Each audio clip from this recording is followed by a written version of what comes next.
Hello students, good morning. Welcome to IELTS PT material. Students, अभी तक हमने writing section अपना कंप्लीट किया है। आज हम स्टार्ट करेंगे रीडिंग, और रीडिंग स्टार्ट करने से पहले हम स्टार्ट करेंगे रीडिंग की बेसिक टेक्निक्स, जिनके बारे में हमने बहुत बार सुना है। तो स्टार्ट करने से पहले स्टूडेंट्स, चैनल को लाइक कीजिए, सब्सक्राइब कीजिए और बेल आइकन दबाइए।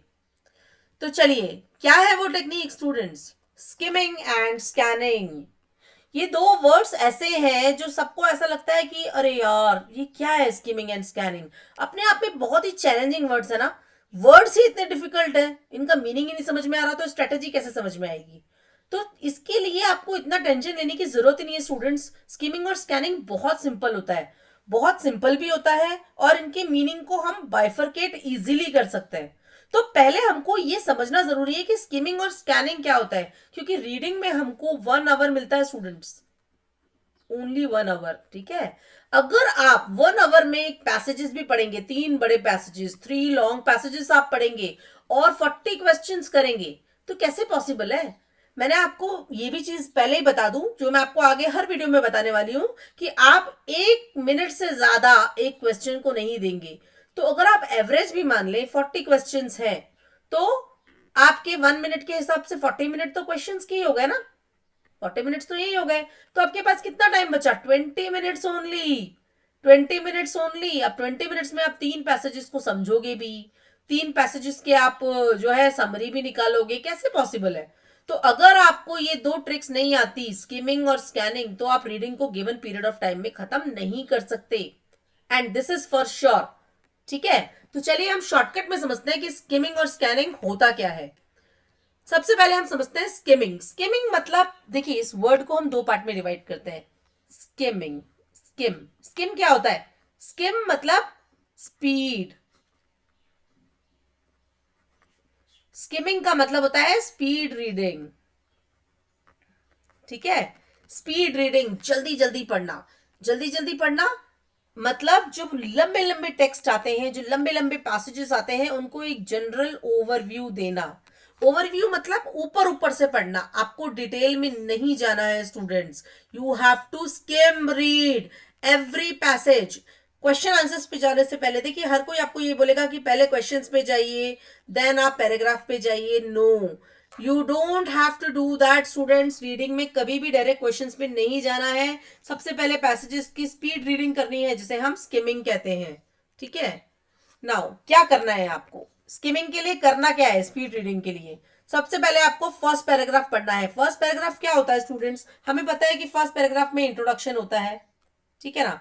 इंट्रोडक्शन क्या होता है? इंट्रोडक्शन पैराग्राफ में सारी बेसिक डिटेल्स आ जाती है जो क्वेश्चन में होती है। ठीक है, जो पैराग्राफ में होती है, सॉरी।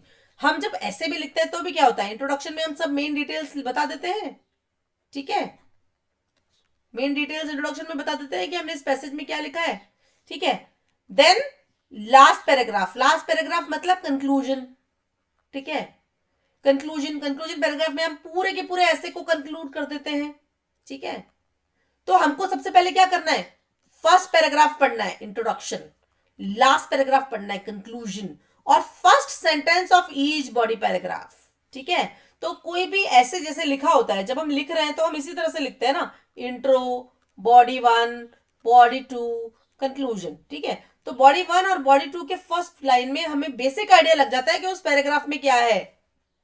ठीक है, अगर हमने फर्स्ट सेंटेंस पढ़ लिया तो हमें ये पता लग जाता है कि भाई वो पैराग्राफ किस टॉपिक पर बात करने वाला है। ठीक है, तो हमें क्या करना है? इंट्रोडक्शन पैराग्राफ पढ़ना है, कंक्लूजन पैराग्राफ पढ़ना है, और first sentence of each body paragraph. ये बहुत ही कॉमन स्टेप्स है स्किमिंग के स्टूडेंट्स। और वाइल रीडिंग ऑल दिस, आपको जो भी इंपॉर्टेंट कीवर्ड्स दिखते हैं उनको आप अंडरलाइन करते चलिए। कीवर्ड्स को अंडरलाइन करते चलिए, क्योंकि वो आपको आगे जाकर काम आने वाले हैं स्कैनिंग के टाइम में। ठीक है, तो स्किमिंग बहुत इजी हो गया। Speed reading, read first paragraph, read first sentence of each body paragraph, and then read last paragraph. तो वो आपको पूरे के पूरे पैसेज में क्या गिवन है उसका बेसिक आइडिया आपको मिल जाएगा। Now let us see an exercise. Choose the best possible heading of the given paragraph. अब इस पैराग्राफ की आपको बेस्ट पॉसिबल हेडिंग देनी है। ठीक है, तो अब ये पैराग्राफ है और यहां पर हमारे पास 3 पॉइंट्स हैं। तो अब इसको ऊपर ही ऊपर से अगर हम पढ़े तो फर्स्ट स्किम करना है, हमें पूरा पढ़ना नहीं है। ठीक है, So one of the most popular theories for the arrival of pasta, ठीक है, in Italy was published here. So it was this and this, so and so, China, Yuan dynasty, Shanghai province, 4008. Okay, now fine. ये हमने ऊपर ऊपर से इसको skim कर लिया. Now let's go to the point. The real origin of pasta. No. Theories के बारे में बात हुई है. The common beliefs of origin of pasta. Yes, students. Common beliefs. ये वाला point हो सकता है. बिल्कुल हो सकता है. Popular theories, common beliefs, arrival of pasta, origin of pasta. तो synonyms मिल गए हमको. Synonyms हमने skim कर लिए. ठीक है. देन इस पास्ता रियली इटालियन? नहीं, इस बारे में भी कोई बात नहीं हो रही है. ठीक है. तो देखिए students, first paragraph, first sentences ही हमको स्किम करके बता देते हैं कि इसका पॉसिबल हेडलाइन क्या हो सकता है. तो हो गया ना स्किमिंग बहुत इजी. Getting it? चलिए अब हम आते हैं स्कैनिंग पे, जो बहुत इंपॉर्टेंट पार्ट है उन क्वेश्चंस के लिए जहां पर सिर्फ स्किमिंग से आंसर नहीं मिलता है. स्कैनिंग मतलब होता क्या है? स्कैनिंग का मतलब, टिप्स देने से पहले मैं आपको ये बता दूं, स्कैनिंग का मतलब ये होता है कि आप जो क्वेश्चन पे जाते हैं, क्वेश्चन में कीवर्ड हाईलाइट करते हैं, उन कीवर्ड्स को हम स्कैन करते हैं पैराग्राफ में. हमको एग्जैक्ट सेम कीवर्ड्स नहीं मिलेंगे, we will always find synonyms. So this is very very important part students. ठीक है, क्योंकि बहुत सारे क्वेश्चंस ऐसे हैं, जैसे कि अगर हम बात करें कि मैचिंग टाइप क्वेश्चंस हैं, ट्रू फॉल्स नॉट गिवन है, वहां पर स्कैनिंग का बहुत इंपॉर्टेंट रोल है. तो चलिए, underline the important information while reading the text. मैंने आपको बताया था स्किमिंग के टाइम पे जो भी आपको कीवर्ड मिलता है उसको आप अंडरलाइन कर लीजिए. ठीक है. Now when you read the question, उस कीवर्ड को आइडेंटिफाई कीजिए और उसको स्कैन कीजिए. अगर आप स्कैनिंग करते हैं तो मेनली आपको ट्रू फॉल्स नॉट गिवन की अगर मैं बात करूं, आपको बहुत इजीली आंसर्स मिल जाता है. बहुत इजीली शॉर्ट आंसर क्वेश्चन में बहुत इजीली आपको आंसर्स मिल जाते हैं. ठीक है. तो पहले तो कीवर्ड हाईलाइट कीजिए क्वेश्चन में, देन आपने जो पैसेज में, देन आपने जो पैसेज में कीवर्ड हाईलाइट किए थे उनको क्वेश्चन के साथ में मैच कीजिए. एग्जैक्ट कीवर्ड्स आपको नहीं मिलेंगे, you will always get synonyms. ठीक है. तो चलिए अब एक एक्सरसाइज से देख लेते हैं scanning.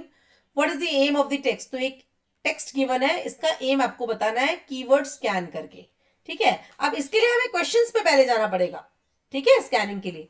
To prove that eco-friendly cars are less eco-friendly than fossil fuel-powered machine, use of electric cars to show that we need count emission of power station to see how green an electric car is. ठीक है. अब इसको हम ऊपर ऊपर से scheme और scan करेंगे. Electric car drivers eco friendly. Are electric cars really eco friendly? तो यहाँ पर कहीं कुछ इको फ्रेंडली आया था. They are less eco friendly. Let's see. There will be dinosaurs, fossil fuel powered machines, standard view, government incentives, encourage uptake. What about bigger picture? Factories, emission of power station. Logical answer is yes. Emission shifted elsewhere, still emission and CO2 impact the global atmosphere where it is released. ठीक है student, clearly third point यहाँ पर given है. Need to count the emissions of power station. यहाँ पे clearly given है emissions of power station when working, how green an electric car is. Clearly given है sentence. ठीक है. तो कीवर्ड्स हमने स्कैन करके डायरेक्टली उसका आंसर निकाल लिया कि what is the aim of the text. Skimming और स्कैनिंग इक्वली इंपॉर्टेंट है स्टूडेंट्स. ठीक है. तो while skimming the paragraph, please keep on highlighting the keywords ताकि आप स्कैन करके उनको इजीली आइडेंटिफाई कर सके. तो ये दो टेक्निक्स रीडिंग में हर क्वेश्चन टाइप में जाएगी स्टूडेंट्स. अपार्ट फ्रॉम जो ट्रिप्स मैं आपको इंडिविजुअल क्वेश्चन में देने वाली हूँ, स्किमिंग और स्कैनिंग आपको हर जगह यूज होगा. अगर आपको कोई भी क्वेरीज है तो आप कमेंट सेक्शन में कमेंट करके पूछ सकते हैं students. I will always be there to answer you. Thank you for your attention. Please like, subscribe and press the bell icon to get the regular updates. Thank you students.